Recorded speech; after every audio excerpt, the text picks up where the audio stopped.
It's a level of immersion that we really focus on. You're not just playing a game, but you're living in this world, in this universe. It's a giant open world for the player to do what they want. You feel like you've had an impact in the world. You really feel like you're there.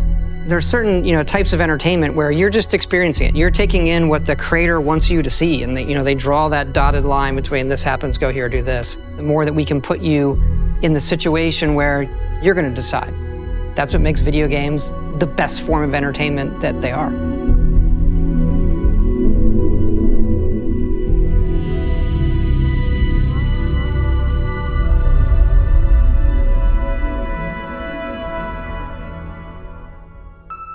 We don't just make RPGs, like we make simulations, and that leads to a lot of just crazy stuff that can happen and things you don't expect. Yeah, we always have those big fights, like, what if a combat breaks out right now, right? You have to handle that, right? Because it could. You can't control it. The only thing you control is that the game has to account for it somehow. We embrace the chaos, let it play out, and usually it's pretty fun.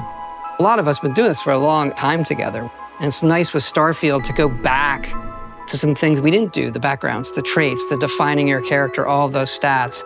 And I think there's so many games now that do those things that people are ready for something that does a lot of the things that, older hardcore RPGs, some that we used to do, doing those again in a new way.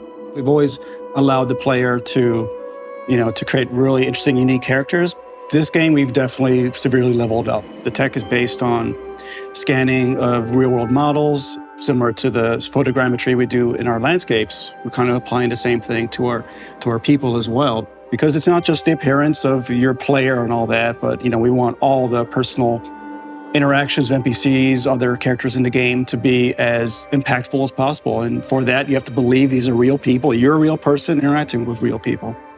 One of the big choices is which part of the game world am I going to engage in? We always make a bunch of different groups that represent some of the major factions in every game. And in this one, we've got the United Colonies that represents the future space republic, idealized. You also have the Freestar Collective, which is the space Western fantasy, people that are out there on the frontier. We've got Ryujin Industries, which represents corporate life. I think it has one of the best starts of any of the factions we've done. It's a megacorp, and you get hired, right? That you would do, right? We'll play for our job. We'll see if you cut the mustard. Right. Yeah, I love approaching it that way, where, okay, what makes the world feel whole? What are the groups that would make it feel whole and believable? And then how does the player interact with them? What we're doing with the pirates, the Crimson Fleet as well. They're not just this foe. Let the player join them. What does that mean? The cool thing about Crimson Fleet, what if you're a good person and you want to be a good player and you don't want to play as a bad guy? You can side with the pirates, or you can report back your superiors and be like basically space cop type of thing. So let you be a good person and still play with the bad guys. I think that's really cool too. It seems like no matter what story we write, the one the players tell themselves is the one that they think about and love the most, and the companions. Hello, Captain. How may I be of assistance? So something we really, leaned into on this game, how those other characters felt about you. That's probably my favorite part. Like when you're exploring and then your companion makes some comment off the cuff about something that you're checking out or something that just happened, it just feels so perfect for immersion. It's so believable. You think it's a real person. So, we knew we wanted to do some kind of persuasion minigame thing. Yeah, we sat down and it was funny. We didn't start with, let's do an evolution of, let's look back at the old Oblivion system, but there are a couple of beats there. You have to think about, what's my risk here, right? Which one do I want to choose? We didn't want it to be a system where there was definitely the right thing to say. It feels like you're having a conversation where you're actually trying to persuade somebody of something.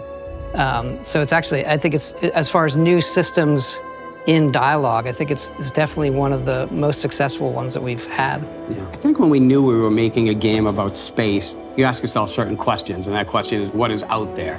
And so, as a game, we have romance, adventure, mystery, but I think with Starfield, there's this other layer of, the cosmos and the universe and what is out there. At the end of it, we want the players to have told their own journey but then look back at it and we're asking the big questions. Why are we all here? Where is it leading? And what's next for humanity?